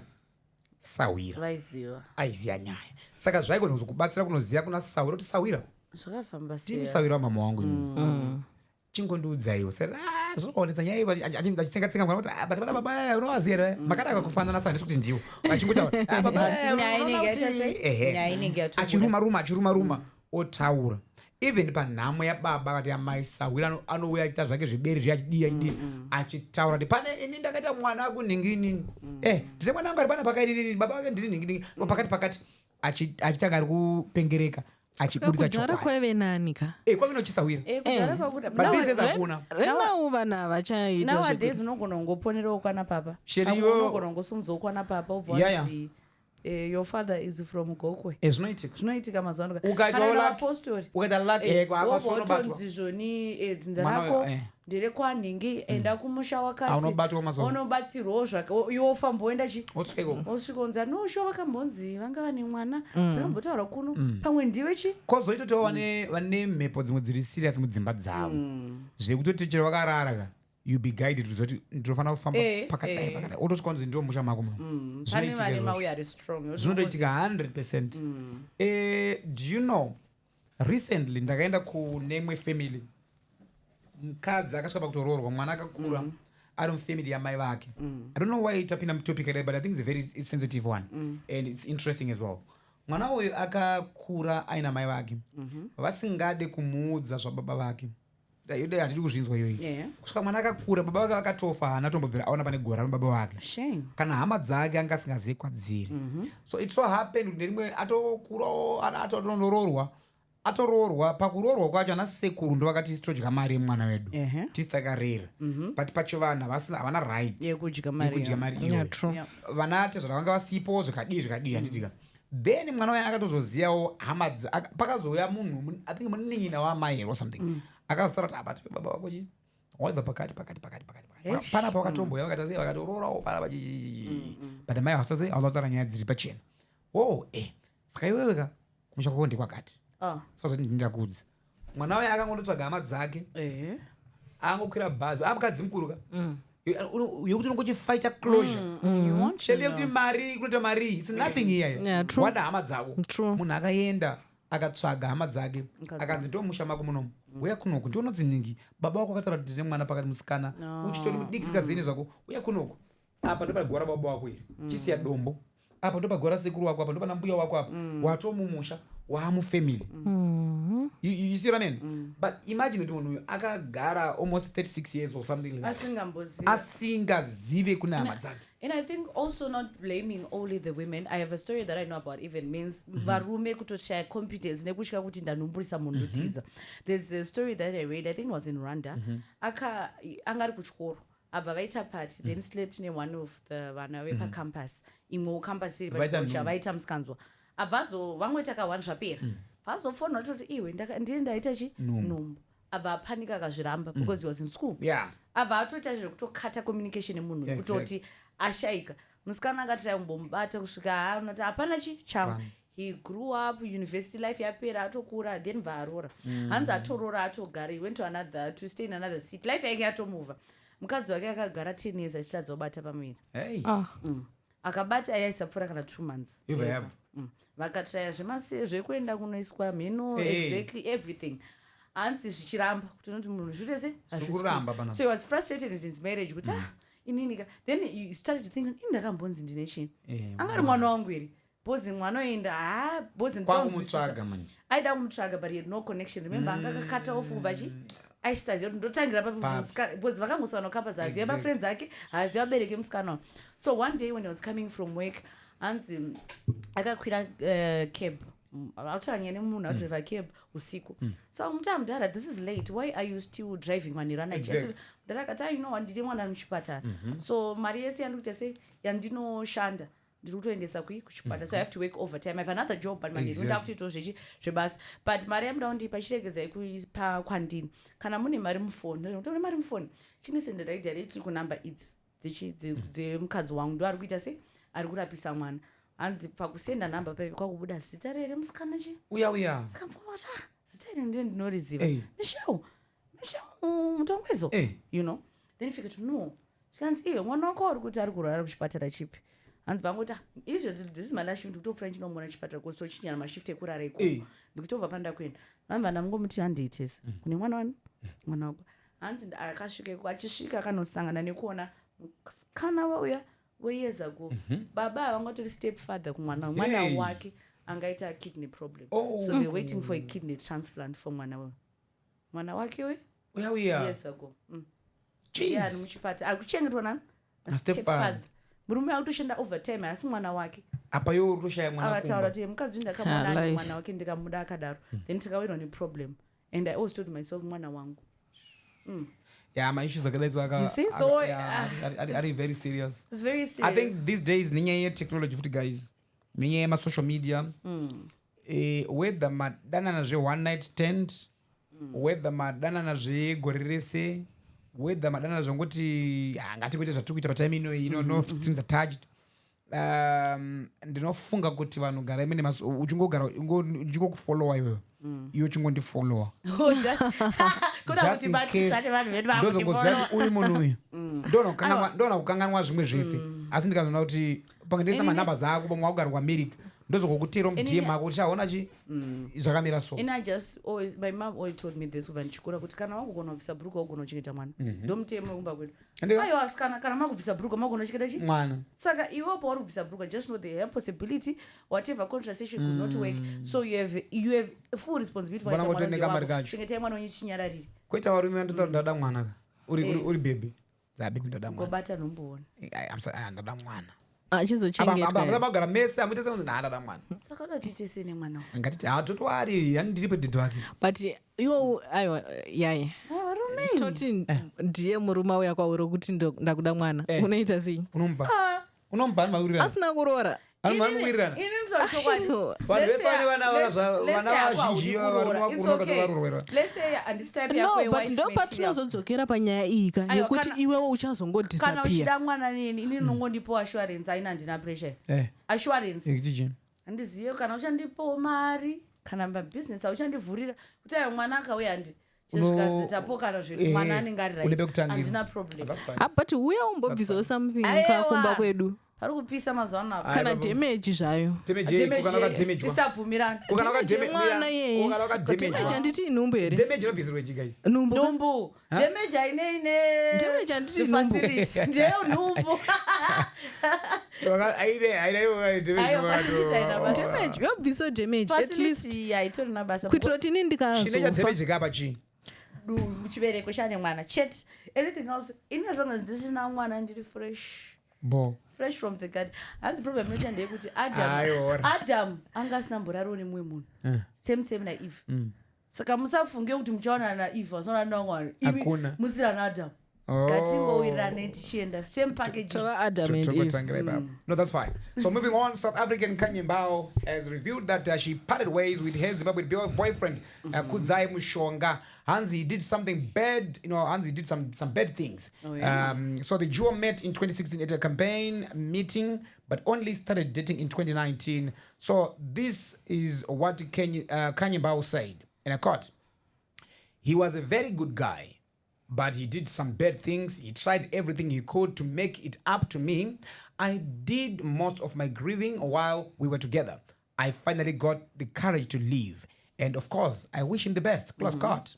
So remember, Yahya Goodvibes 2021, wakarambana futa again in 2023. So we're not sure if this time around it's for good, if it's for good, or maybe a publicity stunt. We don't really know what's happening in their camp. But yeah, Kanye Mbao na Kudzai taikuti Kudzai kazviwanira bibi rake. Remember Kanye kamera maseja raya nechino chikuti vakudana, aitombosimisa Kanye achiti maZimbabwean men vane rudo. So probably say rudo rwaingopiwa anongoti gandidzokere kuti ikoko, we don't really know. Then in other news, Shelly, OK Zimbabwe has shut down 5 outlets nationwide, citing a harsh trading environment and mounting financial pressure. Oh yeah. So we don't really know kuti zvikuambira sei. Ndanzoti OK Town Center Chitungwiza iri kuvhara, OK Glenview or something. Budiriro. I think I can't remember name, sorrow, but I then pana vanhu tokona yanzi OK Gweru Ikuvhara futi. Yavhara. Yatovhara. I think if it's extending even Nana in Richards. Yeah. In Richards. I think Yatovhara. In any branch foot ends Ikuvhara. Not sure it is the Masasa branch or another one. So yeah, it's not looking good. We don't really know what's happening. We don't really know why they are closing, but according to what they're saying, they're saying harsh trading environment and also mounting to financial pressures. Sometimes uzig ukoma US pakunohoda pamwe balancer, but I'm just feel for the employees. Shall you imagine 25 years working at OK. 10 years apa mari yaunongochitambira aisevheke, you know what I mean. Apa rent kudiwa company yatatovhara just like that. But inangu paigona kutonetsa for masupermarkets edu aya, because makambopinda mutauni manheru grocery rese raunoona musupermarket rinenge rakawaridzwa. Vamwe vachitengesa nezvefake nevanotengesa chaizvo but zvese zvakawaridzwa pasi apa. Baba, point. That's very true. Saka vanosurviva sei? Because inini ndenda kutongoziva kuti alright, kana ndiri kuda unotenga chakati handiti ndopindawo mutauni kuma 6677 ndotonoita grocery kana kuma tuckshop ayaye mamaziya uko kuna Zendo EYS even neku-uptown chaiko ako futi matuckshop iwayo akawanda. Uptown side kuna na first kwese imwe pana George Street second part ni vakutouya mutauni. Handiti memboti downtown atende vakuuya kunoku unosangana navo padhuze. It's now a mess. I think pamwe pacho kanzo nombodzingira vanhu nechi but pane nyaya iyo iri complex again. One, munhu akatata pamwe chiimagina pamwe ndiye munhu anga aine basa aishanda kwaOK kubudirira vhayavharo anoti pena ndihodhe nditengesa hangu mutauni. Munhu akadzingirwa nekanzo ndobhadhara neirent. It's just a whole lot. Ati handina basa, unemployment yakutoitika baba. Mari ndikupa mwana chikora rakudya ndogara iri kumba. Pena ndidzingira hangu nekanzuru ndadai. OK achitoinini handisi kukwanisa because uyu ari kutengesa ari panze asi haasi kubhadhara tax uye haana vashandi. So it's just a whole lot. I don't know. Todzokera here ku-dollarization toita sei? Because I feel like the government has to sit down and really look into this issue. Yeah, it's true. not a small issue. This is a big issue. Seeing my big shops shutting down. Yeah. So I think there should be, even from the finance department, to improvise on what should be done for this, because we're not only losing jobs. Yeah. Even good. That's hey. They're big companies that have been in Zim for a long time. Yeah. And seeing them shutting down means there's something happening. Yeah, very true. Something big. And I think the government should really look into it. I think we should also invite the Minister of what's small business and ndiminitsa ari nefinance futhi because ndiye ari navamutuli because nakana gavhena timbonzwa is responsible as well for the dollar kuti tochinje ita dollarization and also has to give us insights kuti zvii zvikuitika pamari or is it the issue of taxation remember kuti matax acho mamwe akakwira kazvakawanda chikati chakutexwa anointing yakutexwa chichi chakutexwa so there's a lot of things that could be amounting to this crisis coming through and also market iri kuresponda sei ku our own currency vanhu vari paground Shelly kashoma kunyatsoona vanhu mustreet wambomeshana nyaya yekutengesa zvinhu mustreet vanhu vaya vachitengesa nezig anotengesa neusd right but ukaenda kwaok you are then forced to tenga nechi even not forced but you can so okay is forced to accept the zig and they still can't use it elsewhere sometimes then paranohodha kuruda kuti us zig ritaka kunetsa saka ndo parita challenge because pakataurwa nyaya yezig richipinda painzi zig rine power ringari 1:20 something rine power and people thought kuti now zig I can also use it even outside the country vamwe vafunga kuti zig zvadai so ndokosanohodha naro richichinjawo mari yangu but it seems like it's not really what people expected. Now paranyatsoda kuti panyatsogarwa pasi or panyatsobudwa pachena nevatungamiri reserve bank governor or even the minister or even the permanent secretary vagomatanga kuti onyatsodzoti zvakamira zvinofambiswa sei zig racho rimbori kupi zig racho chero kanzi riko value yacho yapapi and is it the one yacho yavari kuexpecta at the end of the day musupermarket pane time ndichingoona chingonzi 30 zig is called to $1. I think it's 30. Mstreet handizonyatsozive zvangu. Means actually it will be more of course. But 36 or something? Nenge yakato as usual. Then wobva wacalculata yaya chinhu chiri kunzi 240 zig musupermarket mwemwe handiti wochiisa nerate yaiya wochiisa kuma-usd chinhu ichocho chinenge chichidaidzira apa mustreet chinhu ichocho unochitenga already kana kuti kumatuckshop kwekwe unochitenga kana it will be I think 2-3 times more. So you end up you're resorting with it's better than Tengeshi. Kumatuckshop. But now look at the people, some people are getting paid in what? In zig. So at the end of the day you want to use that zig in a supermarket which is now closed. So the whole idea is actually very complex than they even anticipate. And it can lead to a lot of problems in Zim if they don't address the issue as fast as they can. That's very true. Because looking at the economy right now, Patamira Sema Zimbabweans, we can't be having big shops closing. That is titori pakoma munhu atoluza basa izvezvo atori pama1 ari kutobatenza saka ndichaita sei saka plan yangu chaenda nekupi so I feel like the government have to sit down I think probably the immediate cause also even our viewers out there should also maybe text or maybe send a message in the comment section. Also share your views. What do you think should be done? And also how can businesses navigate this instability to remain competitive? I think also they should also get into my ministry in charge of even exportation of goods and importation as well. Looking at the board, I think tokazosvika even pakutombo lower down my restrictions ekunza zvinhu even products outside the country because looking at what's happening now. Is that the permanent solution though? Let's revive industry. Let's revive our industry. Zimbabwe.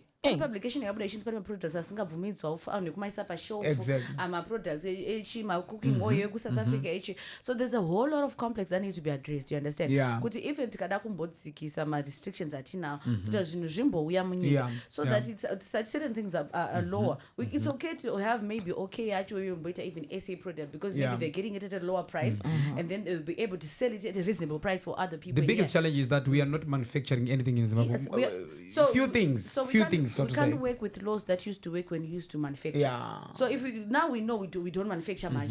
So now let's take Shimwe and let's sustain the economy until we reopen those industries. Because we can't operate under laws akutera pane zvinhu zvaifamba kuti atezoti akura chinhu chisi chemunhu. Now you can pinpoint I think on that we should also invite economists to come and tell us what they think should be done. That is true. To give people, a way. Because it's a whole lot. It's a whole lot. Rents, my school fees, babasa, to be honest. A lot of things happening at the same time. So, in other news, ZANU-PF has issued a statement panyaya ya comrade Gezi is Geza. I mean, I was now thinking Terror Gezi. Muri kufunga Terror Gezi here. Gezi Terror. Asiri ega munanonzi Gezi watakanzwa nezvake. Border Gezi. Oh yeah. Gezi ku parliament. Saka mimi amungati kufunga Tariro Gezi. Ndiye kwatwizi. Tangozoti anonzwa Geza. So Geza vari kutaura these days nenyaya 2030. Yeah. Vageza vari kuti no to 2030. Vageza vari kuedza kumisa mutungamiri wenyika mumashoko avari kutaura. Vageza vari kuti aiwa inini ndakazvimiririra hamuna zvamunondiita sei zvamunondiita. But I saw a video comrade Ziyambi in Marsh West vachiti they are passing a resolution yekuti aiwa vageza takavabuditsa mubato reZANU-PF kuti vabve pachigaro chekuva zvakare central committee member. Asi vageza vari kubuditsa mashoko achiti hamuna zvamunondiita. It seems like there's an attack or ma-attacks ari pakati pavageza nanavagarwe minister ve-local government. So vachiti vagarwe ayo vachiexposana nezvimwe zvakadaro. So vanhu vachinja kuti ko vageza zvindi vari kuzvinhonga pape mwati aiwa vageza nepavakatsika. Vageza vakati handina munhu ari kundibheka ndakatozvimirira nemakomrades andinawo panapo. Wow. All right, so let me just read the release that was given by the ZANU-PF. Yes. Unity and Peace Development Party by Comrade Ambassador Christopher Mchangwa, Secretary for Information, Publicity and Party Spokesperson. And the outlandish and treasonable and egregious renting of errand Rune Sugeza offended the hallowed tenets of party discipline for a member of the Central Committee. They also involved reckless attempts to usurp the credentials of war veterans entities in good standing with ZANU-PF, the party of the permanent Zimbabwe revolution. The relevant party organs of organization and discipline are currently seized with this contravention as it is holistically and expeditiously handled and dispensed with. The Department of Information assures the party membership of absolute loyalty of the rank and file supporters to the President Mnangagwa, and they retain full confidence of the full and legal implementation of Resolution number 1 of the October 2024 Bulawayo Conference under the aegis of the 2013 Constitution of Zimbabwe. Comrade Ambassador Christopher Mchangwa. Yeah, that's the press statement. That's a statement from Ambassador Christopher Mchangwa, ZANU-PF. So we don't know what's going to happen. We just once we see, we don't judge. We listen, we don't judge. Yeah. So we are seeing, we are following. This is still a developing story. I mean, it is still a developing story. So moving on. Still in local news. Shall I don't know if you have noticed that. There's also something trending on social media. Zimpapers CEO, Vapikira Idigeteke, Financial Director, Vafarai Matanire, and also Veku Marketing, Vatapua Mandi Mutsira. All these guys have been sent to garden leave with immediate effects. Garden leave. So if you can change them, garden leave, you know what it means, Shelly? Garden leave, it means you are sent home. On forced leave, okay. But uchibadarwa. Oh, okay. Paid forced leave. Okay. Probably you're going to contract richiri running, but richiri valid. So these guys remember remember. So uga fire muna that's CEO. Contractor richiri ni months. Unofana kumbhadhara months. Isati asara at once panga makamba iba iningesi namari. So one of what okay chiita kuti urambe uri kumba while wakamirira kuti contract yako expire. Okay. Ipere ilapse yeah. So your ticket kunzi yakachipera April. The other guy I'm not too sure yanga kunzi inenge June here. Then the last one yanga chinzi August.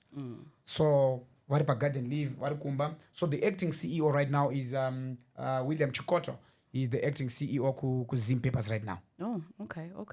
That's the news. Ziri good trend on the side. And pane letter or something that you tended on social media. There's a list of people there. Very also in line. Are going to garden leave. We don't really know. Reshuffling of Zimpapers or Chichuiti? And right now, as we speak, a forensic audit. It's in the public domain right now. What I'm saying, right? It's part of all over social media. There's a forensic audit which is currently underway right now. zvichionekwa kunzi pamwe dzimwe mari dzaishandiswa zvisirizvo nechi we don't really know kuti zvakamira sei. But we're here to Probably get they this win the case, maybe hazvizikanwa. We're here to find out. Yeah, sure. But moving on to international news, the Trump administration last week, I think we've been talking about it, instructed the international organization to halt the disbursement of HIV medications purchased in the US aid, even if the drugs are already at local clinics. Additionally, the administration has stopped funding. No, I'm serious. I know, sorry, but oh wow.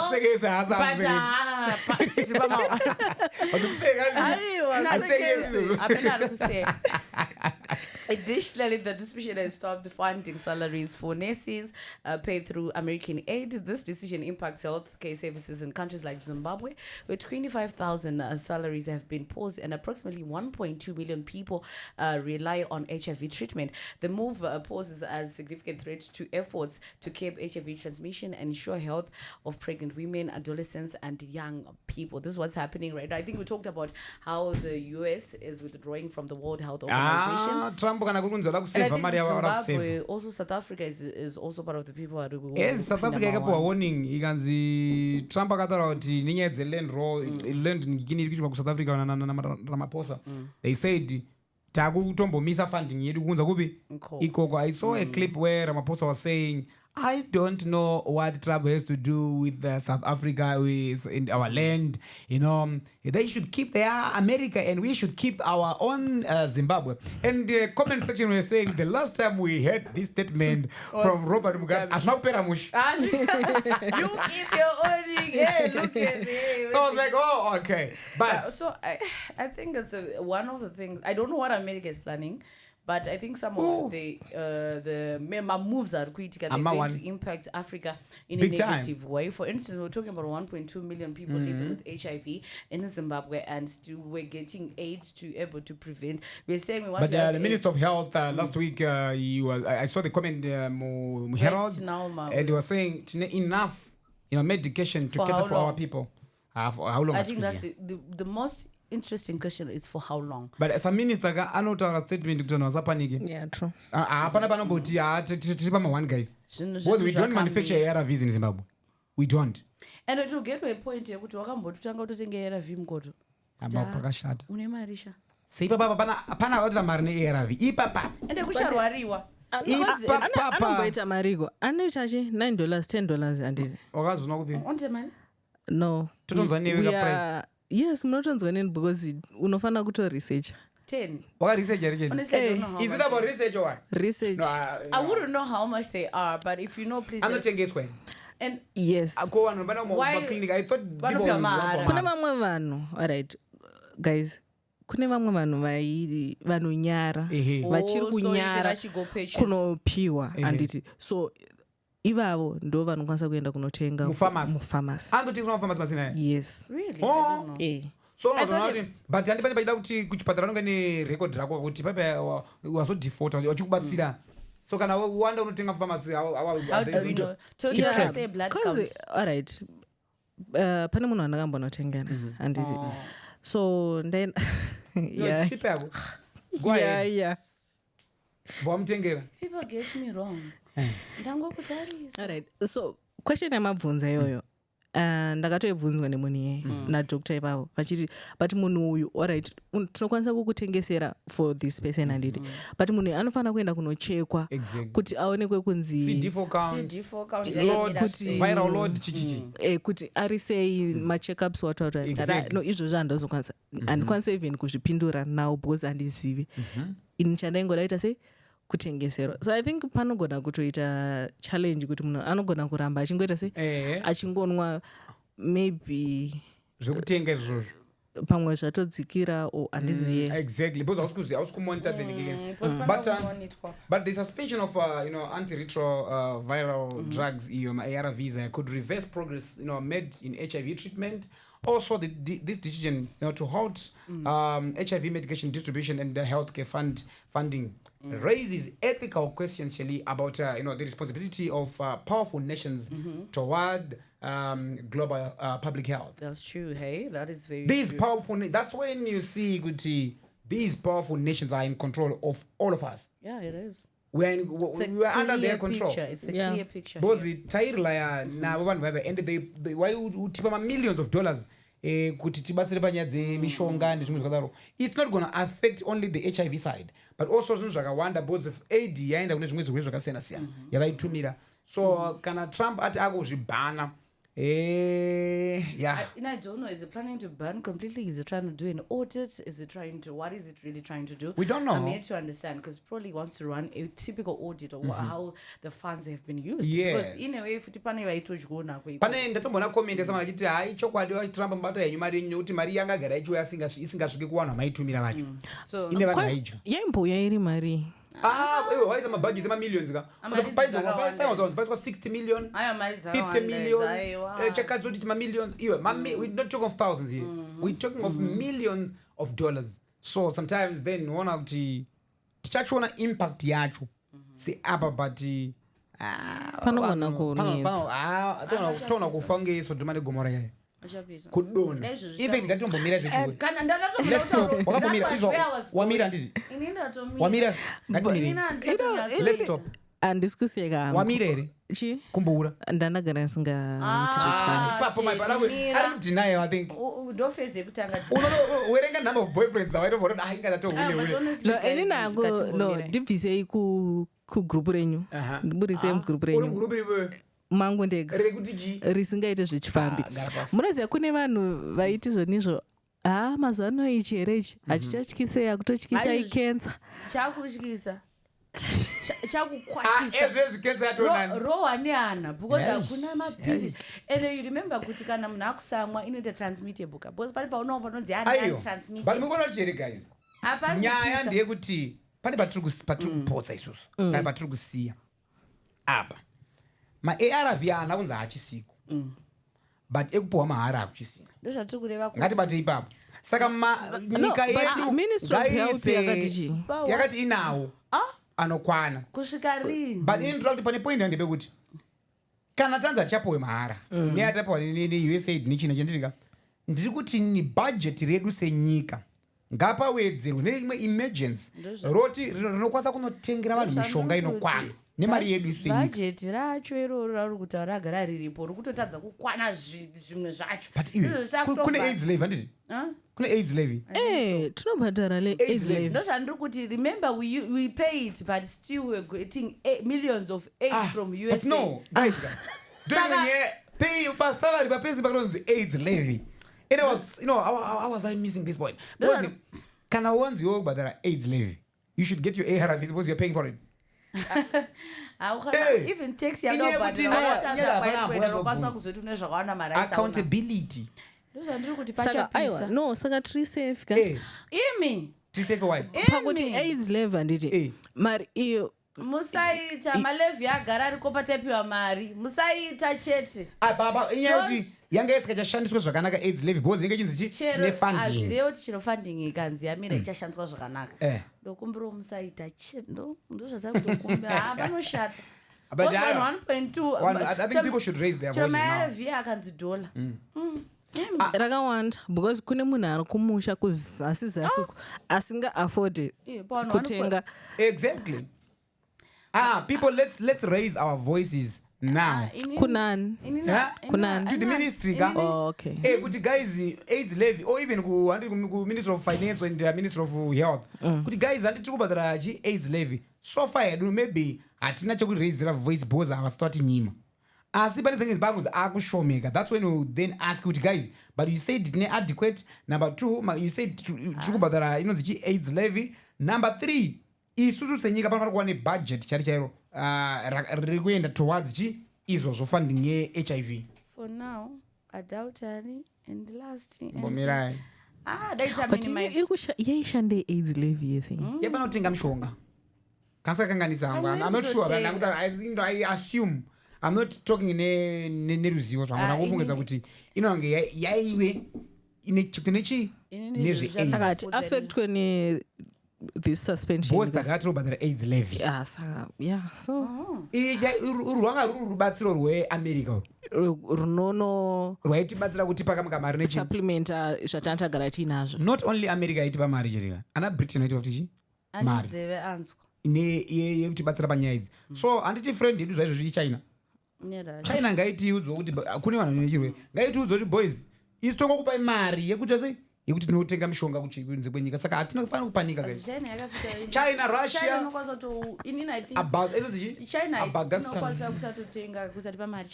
Kazakhstan China nemaplan ngotogadzira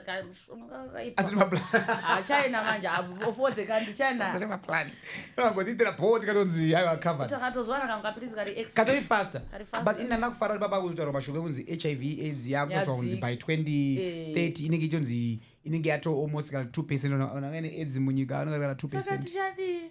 But right now but it all don't achieve the same goal. As it Trump if all you could bring him on the podcast, eh? Yeah, I think chatanga na Elon Musk. Baba wake ndipa South Africa. Kuno pesha dzira baba wa Elon. Baba wa Elon taura na Elon ataura nani? Na Trump. Basa tese interview setiri momuno wese. Kuti nokuti chi. Tinosonzo kwako chai. Ari kuti chi. I think ngati tidaidzereka Trump shell.